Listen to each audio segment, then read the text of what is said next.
Yeah, it's CC, CEO. Wanna change your life? Come see me, yo. I'ma teach you how to build up wealth for your family, not just for yourself. I'm a bestseller, a house flipper, a businesswoman, a go-getter, a big investor, a gold builder that can teach you to get richer like millions, baby. You really about to fill your savings. You about to have multiple streams to pass your children, baby. Let me teach you to get your credit on track in the long run. You'll make it all back at Catalyst and watch it all psychology black on firm, but we ain't all black. Girl, I mean, it took a while to get here, though. Oh my God, it was not overnight. I'm not fat phobic, by the way. You are. But what you're doing was good, but just wrong person. No shade. Regret my college decision? But guess what? I'm not leaving your room until you say something. I just said no like 20 times. As important. And can't nobody tell you different. Intention and impact are two different things. Let me repeat myself. Intention and impact are two different things. You know what that turning point for me where I realized that for you was COVID 2020. Really? Welcome back to, well, not back, but welcome to the Not One of Your Little Friends podcast with Kyle and Constance. I am Kyle and Constance Carter. And we're going to be your favorite mother-daughter duo in the world because I don't think people really have conversations like we have conversations. Right. I think maybe they do. I think some people have really great relationships with their mother, their daughter, but, they don't really have a representation that I think is shown in the media. Right. Even though, you really ain't one of my little friends. I'm not going to talk to her about the nitty gritty, Trust me, I don't want to know about the nitty gritty. But I will talk to her about point of things. Like I will talk to her about everything else, like relationship, who I'm talking to. I'm actually really excited for this first episode. It's one that it was like pulling. It was literally, y'all. It was like pulling teeth trying to get here because when I tell you this one right here acts like. Me? See, she's trying to be cute for the camera. Like, me? Girl, you trying to be all cute. You don't act like that in real life. What? Okay, you said me. Okay. Me, what about me? This one, when I'm behind the scenes trying to set up, trying to put things together, make the lighting all cool. Because honestly, we a one-man production right now. So it's like she kicked back, her feet up on the couch, cucumbers on her eyes, talking about some. Let me know when you're ready. Like, what is talent? I mean, let me know where my talking about some cheetah talent. Yeah, let me know where my lines are, where I stand. She is so Hollywood. That's it. I mean, it's what it is. So, Kai, tell them a little bit why you wanted to do this podcast.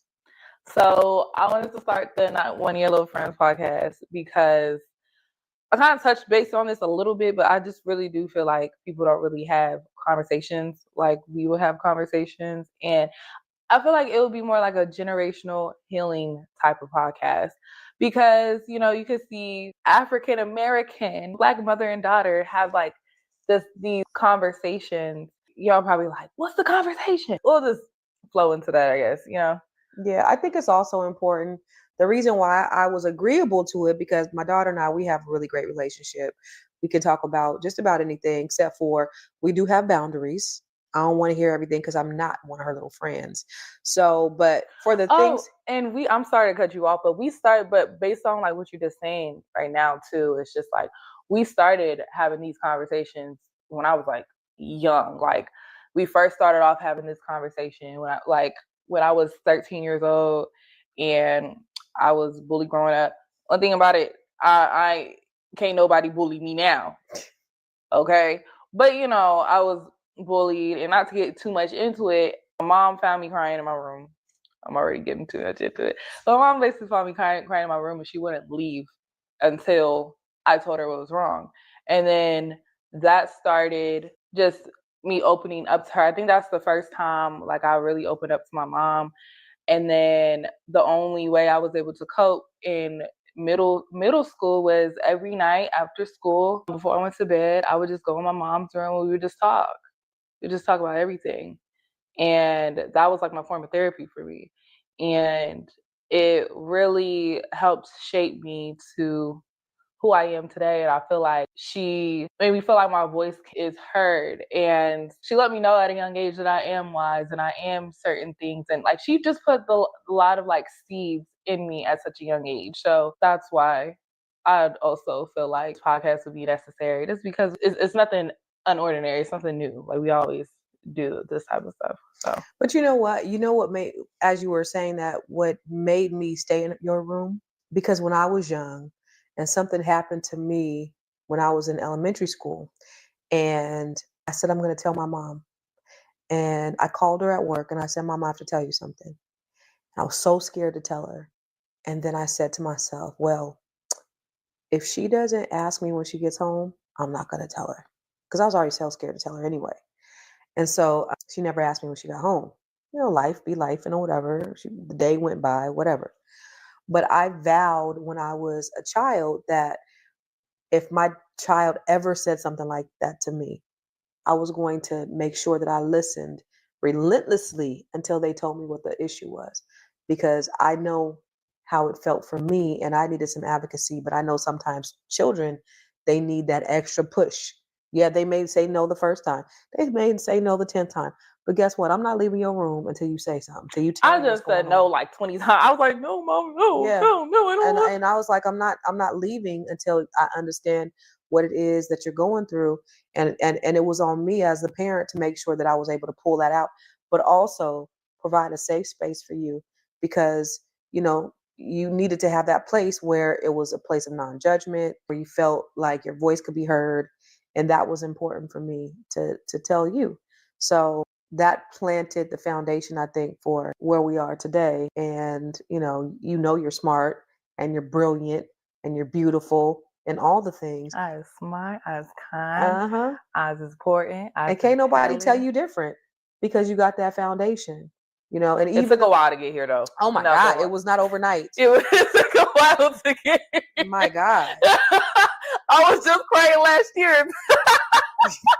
But here's the thing. So now that she knows she's smart, now that she knows she's beautiful and all the things, now I got to bring her back down to reality. Now I got to talk about her nappy-headed ways. Now I got to tell her that she ugly and she fat. She be like, you know, you're not as pretty as me, right? Girl, I mean, now we got to be in competition. You know what I'm saying? Because, you know, now she's on her high horse because she knows she's cute. So I got to bring her back down reality, a couple of notches. But the beautiful thing about that is that she knows that she's pretty anyway. She knows that I'm lying, because she has enough self-confidence in herself to know who she is. So let's talk about what it was like for you growing up in a situation where you were a super duper minority. You were the only Black kid, or not, you were the minority, double minority. I was a minority in a minority school. Like literally. That's the best I could describe it. Like the high school I went to was 95% Mexican, 5% other. And the other is white, Black, all the other ones, Asian, Filipino, like all of them. So we originally from California. We reside in Maryland now. I was born in San Jose, raised in Stockton, and I was in a minority school. And that caused me to be subjected to, well, I would say not the fact that I was a minority in a minority school that got me subjected to being bullied. I also think it was also my upbringing that did subject me to being bullied. I don't know if we want to get too deep into that just yet. I had a non-traditional type of upbringing, you know. My mother was the breadwinner and my dad was the stay-at-home dad. So my parents' parenting style was like two different type of parenting style. My mama was a bully growing up. She used to dream and wake up about fighting. Like she was just so excited to go to school to fight somebody. My father, he was more of a, no, you go tell the teacher and all the type of stuff. I was always so scared of being altercations and things like that because I was afraid that I was going to get in trouble at home because, you know, I had to just tell the teacher. So when they would get into altercation, so for example, my son got into an altercation when he first went to a public school. He was taught not to fight back. And I was like, hell nah. Let me tell you something right now, son. Check this out here. If somebody gets within arm's reach of you and they look threatening, you better start stealing on them. I don't play them games. The dynamic was just different. I was subjected to being bullied because of that, and I didn't really necessarily know how to stand up for myself. It took until I got older to really come into myself and stand up for myself.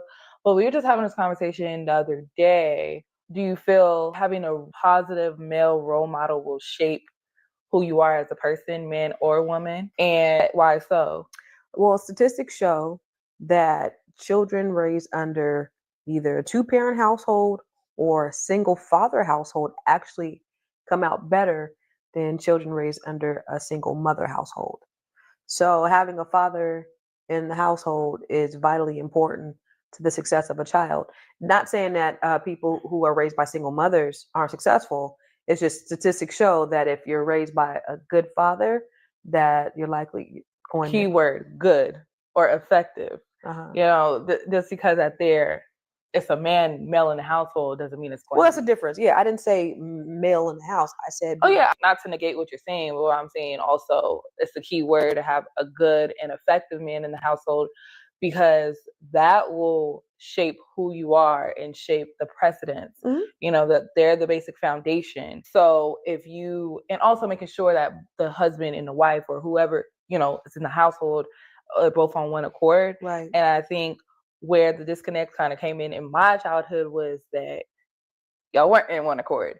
And so imagine how frazzled our minds are. When I say our, me and my brother, it's like our minds are trying to navigate life because one parent saying this and the other parent is saying that, and it's like, well, what you know I do? what I tried to do, what I would try to attempt to do is to support what he was doing there. So I was trying not to contradict and trying to, like, you know, but soften it as a mother, because mothers and fathers are totally different.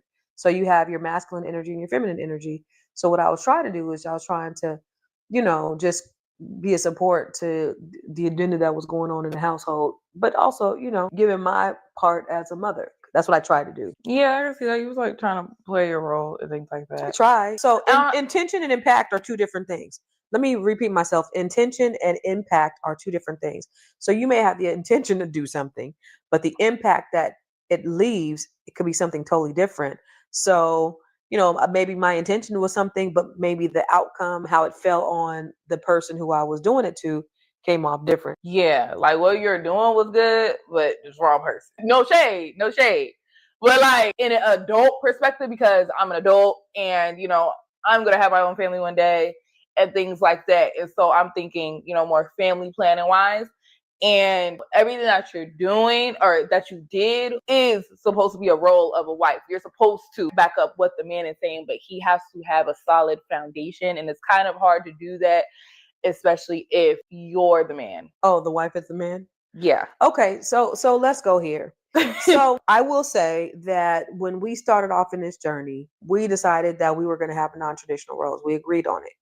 And we said, we don't care what anybody else is doing. We're going to run our household the way we run our household. We're not living up to, according to other people's standards. How we do is how we do. You know, sometimes people will be like, well, what does he do? And stuff like that. And for me, I was like, don't worry about what he do. You know, I couldn't do what I do if he didn't do what he does, because I was always very protective of him. But what I realized, especially post-marriage and during the divorce, is that when it all comes out in the wash and when you see how people really feel, a man should be a provider, because that's their natural inclination, is to be a provider. And if they're not a provider in some way, they innately don't feel as they are living up to their potential as a man. And it may come out in many different ways. I didn't realize that by having this arrangement, it probably emasculated him, because he didn't feel like he was doing his part as a man. And he didn't even realize that that was what was going on inside of him, you know, him being unfulfilled in some way. In my understanding after, I really believe that there are roles as a husband and wife. I really believe that a woman is naturally softer. A man is naturally harder. A woman, you know, should be the one there nurturing the kids every day. You know, they got to be kissed. Like for me, I used to be like, they need to be kissed up. Like when they wake up in the morning, kiss them up. Don't come in there and rah, rah, kiss them up, so they have a good day. You know, the mother needs to be in there be the first one in there to make sure they feel good about that day and all that stuff. And so I just feel like because we decided to go that non-traditional route, things came out the way they did, but I didn't understand it when I was in it until afterwards when I saw a lot of the reactions and the things that were said and done. And it was like, oh. I think the problem there is, though, you do beat yourself up that you allowed that. But the thing is, it's just like, you shouldn't beat yourself up, because at the end of the day, as the man, you set the precedent. As the man, like, you shouldn't allow other people to demasculate. I can't say the word. Emasculate. Emasculate. You're gonna make up your own word. Emasculate. Right. I don't know. You know what I'm trying to say, but you can't, and it's up to you to be that navigator of your life. But you think about this though. We were kids. I was with him when I was 15, he was 17. So we were kids trying to figure it out. And I think the problem is when we got older, we didn't grow in the same direction. And so, I'm trying so hard. Hey, I'm not trying to be shady at all. It's just like, I get that you were kids, but my little brother got more common sense. Here's the thing. If we're going to do this podcast, we're going to keep it all the way real. So you say how you feel, I'll say how I feel. Okay? Child. No, for real. I can't hold nothing back. There's no holding back. And I'm not going to hold anything back. I'm going to tell it like I tell it when I talk to you. So I'm not trying to pretty anything up, but I'm just trying to give you perspective, I think. And I'm not trying to negate what you're saying. I understand where you're coming from your perspective. Like, yeah, you were a kid. I just get your generation is just different from ours in a way where a lot of the time your generation, what generation are you? You're a boomer? X. Negro, I'll slap the dog shit out of you. No, on a serious note, your generation is more, y'all had to consistently go through things. Y'all the generation that be on the same job for 20 years. And no, but here's the thing.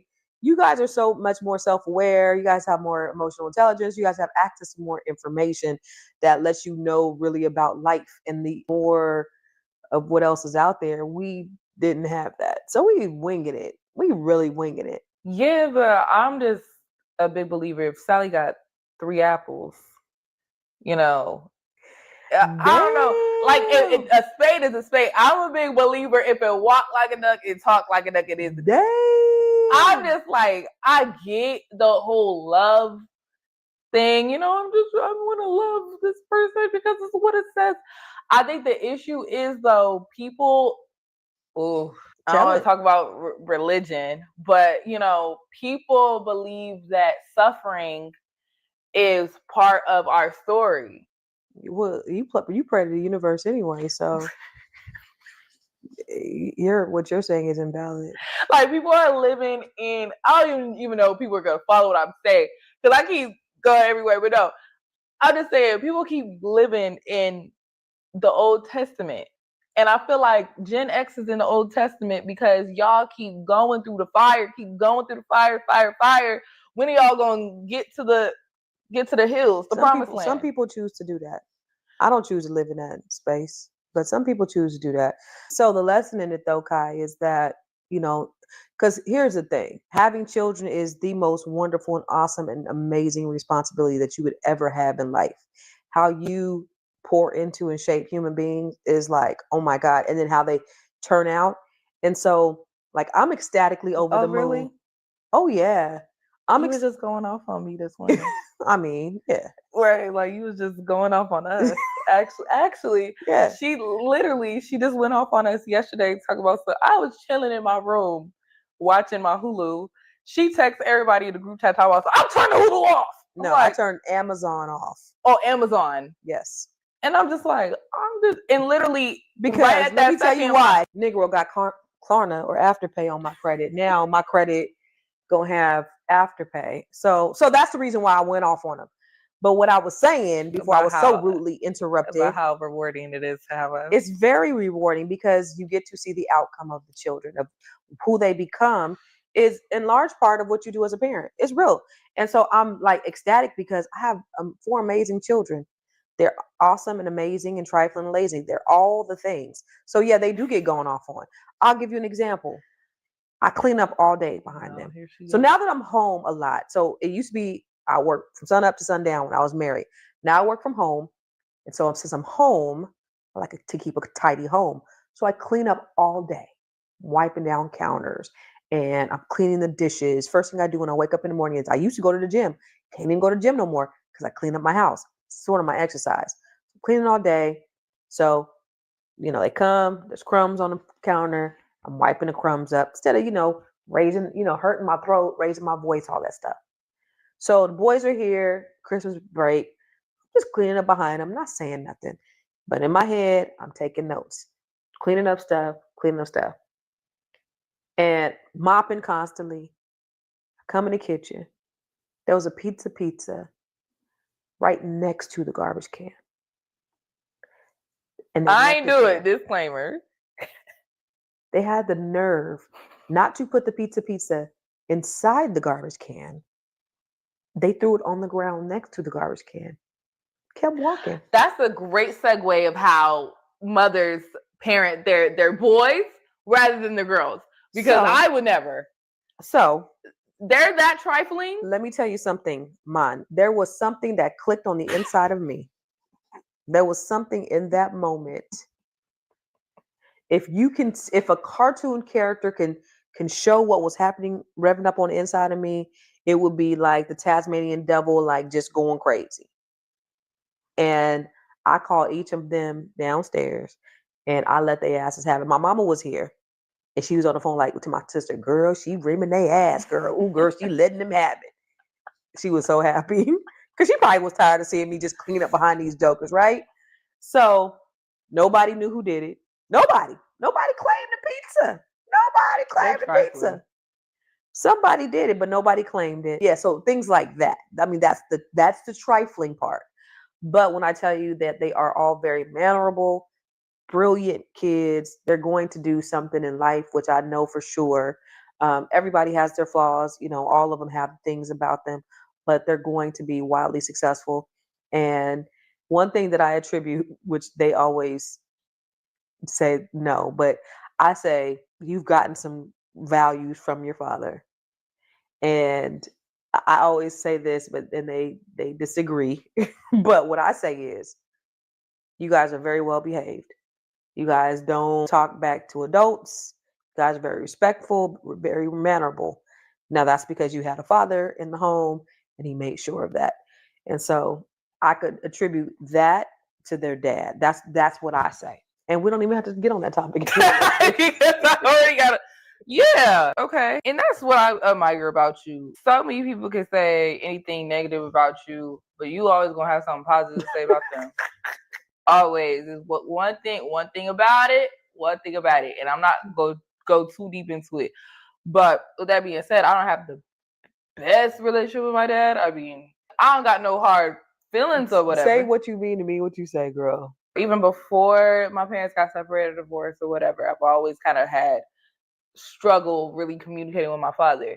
And one thing I can say, this woman right here has always had my dad's back at all times, even to this day. Like, my dad will have sometimes not the nicest things to say to my mom, but my mom is always going to make sure that we have a relationship with my dad, or she's the one that's always trying to check me if I have something negative to say. That's why I admire though too, because that takes a lot of strength and resilience to be the bigger person. No, but you know what? Let me tell you something. When you're happy, you don't dwell in negativity. I'm happy. I'm truly happy. So I ain't got to be mad. I ain't got to be mean. I don't have to do any of that stuff because I'm really happy. You know what I'm saying? If I was unhappy, I would be toiling in the misery. I want them to lose. Yeah, like that type of. Yeah, I would be. So I'm happy. So when you're happy, you just want the best. Like, hey, listen. That's real though. Yeah, it is the realest shit. Like, because it's just like what you bringing anybody else down to. You're not even at that level. Yeah, man. My son told me, he said, "Mom, why are you always taking up for him? He's done everything except for put a hit out on you." Okay. But also that comes down to the whole emasculation of, you being the breadwinner and him not. But y'all did come to that agreement though for that situation to happen, but it was only supposed to be temporary. Yeah. Disclaimer. It was only supposed to be temporary. It was. You know, once you got on your feet again, you did ask too. You did ask, like, hey, I'm on my feet. Can you get a job? And then he was complacent and didn't want to do it. So how does that look in my eyes as the daughter? Your father is going to be the first reflection of the type of man that you're going to either attract or get with. And when I tell you, I've been going through the mud because I went to what's familiar. And I realized like a lot of that stuff isn't normal and not supposed to be a thing. You know what I remember, Kai? When you got to a certain age, and the boys were still young, so they didn't understand it. And when you got to that age where you was like, you start looking at things, you was like, this is my mama's money. My mama's doing this. Mama, and you would say it, and I'd be like, no, Kai, this is ours. But there was something that clicked. I think you had to be about 15, 16 years old. You was like, it was after you bought me a car. Really? Why? I don't know. It's just like after you bought me a car at 16 and then dad drove the car to my school, we bought you a car. And I'm like, okay, thanks. That was the thing? That was one of the things, yeah. I don't know. It just made me feel like, what do you mean we? Mom's at work right now. On another note, I'm not even, and the thing is, what's crazy is I'm not even trying to be shady. Like the things that you go through, you know it's bad when it starts sounding like shade. And it's really not shade, it's just facts. Fact of the matter is what happened and what it looked like. Yeah, but I do remember when you really started expressing yourself, and then the boys were like, Kai, why are you always arguing with dad? Why you? So he had his 3 little backup singers always defending him. And then, unfortunately, when they came of age, they saw exactly what I saw. They started being the same way. Mm-hmm. And now you thought you let them have it? My God, I've heard some of those conversations. Like which conversation? The boys, you know, when a man, because they're men now, they're young men, when they went away to college. And I think that's a big thing when you start seeing different walks of life and how things go. Because when you are in a certain environment, this is all you know. Right. Right. So even with us, so we didn't go away to college. So how we were raised, this is what we know. Mm-hmm. How he was raised, this is what he knows. Mm-hmm. He wasn't really exposed to other things. Your brothers would have been the same way had they still been in the house. Mm-hmm. Maybe. They go away to college and they see how certain men behave and certain women perform and all those things. And so when they came back, they were like, this is what's supposed to be. So when even with me, so me and Warren Duders have had some knockdown dragouts. I mean, not many. We have an argument, me and Warren. Girl, when he missed his flight. Yeah, no, but I'm not talking about when something was his fault. Oh. I'm not talking about me going off on him, but with him in disagreement with me. He do think that you be picking on him. That's a trait that he got that I don't like, of no accountability.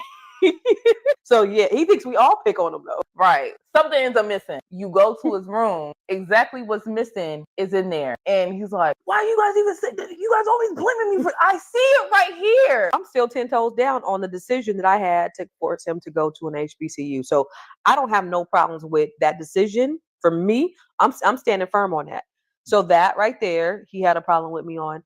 He also remember the time on Kyron's birthday when we was in the car and I went off on y'all. Oh, girl. Anyway, that was another conflict that we had, me and Warren, and all of it. It was me versus all 4 of my kids. Yes, literally. That's the thing. So what I'm trying to do is I'm trying to give some balance here because I don't want anybody to think I'm just this perfect mom and then we're bagging on somebody else. Yeah. Oh no, I was gonna get to you. Yeah. Okay. Excuse you. Like we're gonna segue into that, girl. Okay. Because there's some healing that I had to do from you. Absolutely. For sure. And I would love to talk about that. But no, talk about the birthday. One thing about it with the birthday is also is that one thing about me, especially me growing up and being the oldest kid, the oldest child, me and my brothers are 5, 7, 9 years apart. I go through stuff, I get in trouble, it's just me. It's just me. They don't get the consequences. They don't get none of that. I get the iPad taken away. I get my Kindle taken away. All that type of stuff. I get everything taken away. I get punished. They do something.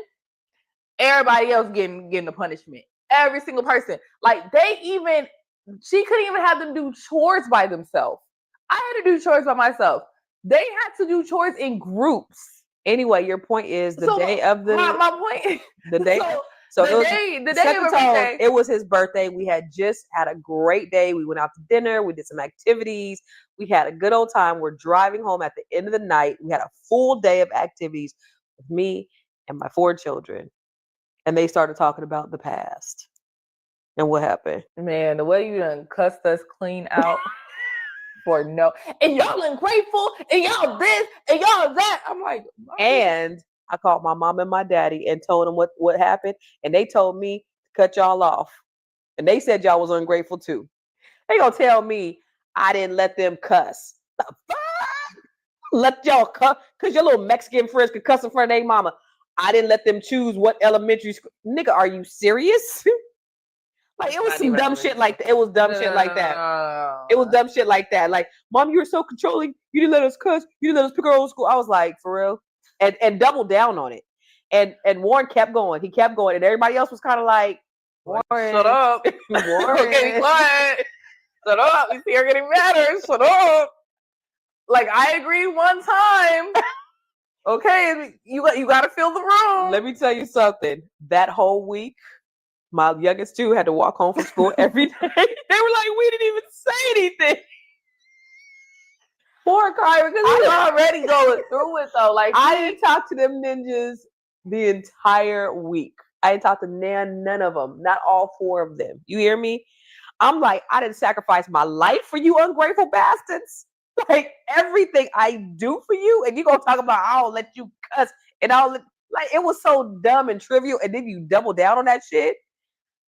No, the part where I agreed on though is that there are certain things that she didn't let me do, and that kind of made me codependent on her. She did my school projects for me. She wouldn't let the first day that I finally got to walk home from school. My cousins met me at the bus stop.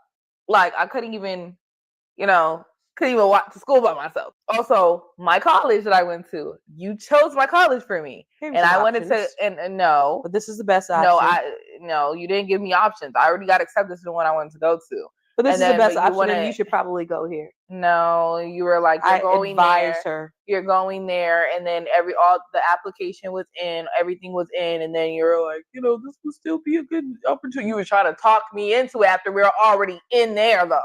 Like, so yeah, a lot of those things, and I do kind of. Do I regret my college decision? I could have went without it. It shaped me how I am to this day, like for sure. But I feel like if I went to the college that I wanted to go to, it would definitely have been a little bit. The experience would have been greater. It would have been better. I think so. So as you can see, so the things that they're complaining about are things that, as a parent, decisions that I made, which I thought were going to be in their best interest. So it's nothing that they've said or that they're saying that they sweating me on. Are things that like I just neglected them. I wasn't providing for them. Like stuff I didn't do is, Mom, you didn't allow me to do this. Mom, you did this for me. Mom, years old, going to the doctor, calling you during the questionnaire. Yeah, like, Mom, do I got this? Mom, do I got that? Right. So, but I think for your father too, I don't think he had ill intent either. I think we do things based upon our experiences. It's just, I don't think it was ill intent. It's just he was very him-centered. It's another word for self-preservation. Yeah. Very. It's about me only. If it's going to be at the stake of the kids or anything else, I don't care. As long as I preserve myself and I get to where I want to be. So, yeah. I got nothing.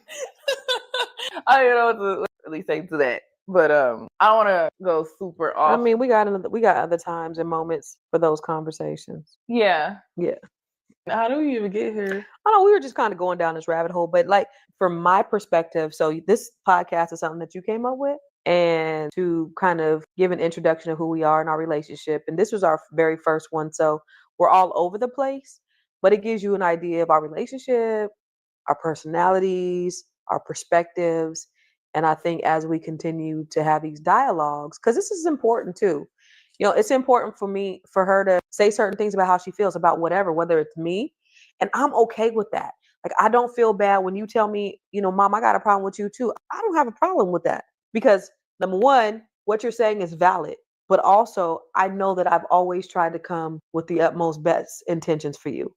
Also, So what I will say, not to cut you off too, as I've gotten older and became an adult too, I realized, parents are literally trying to figure it just out. kids trying to figure it out too. Yeah. Like literally, we don't know what we're doing here. If I had a kid at the age that you had me at 23, I can't even.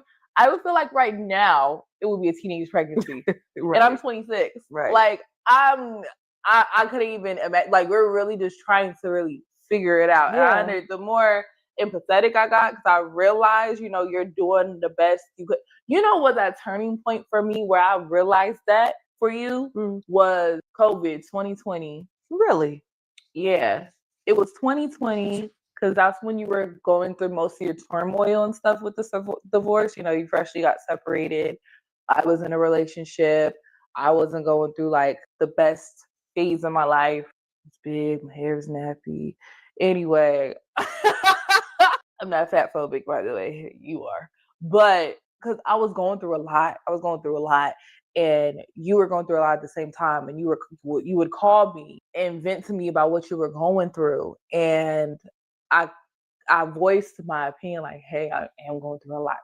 Yeah, like, stop calling me. Like, who else could she talk to? Or, like she's literally just trying to, it felt like I was talking to somebody who was like either my age or still just trying to figure it out, because that's really what you are doing. Like this whole time.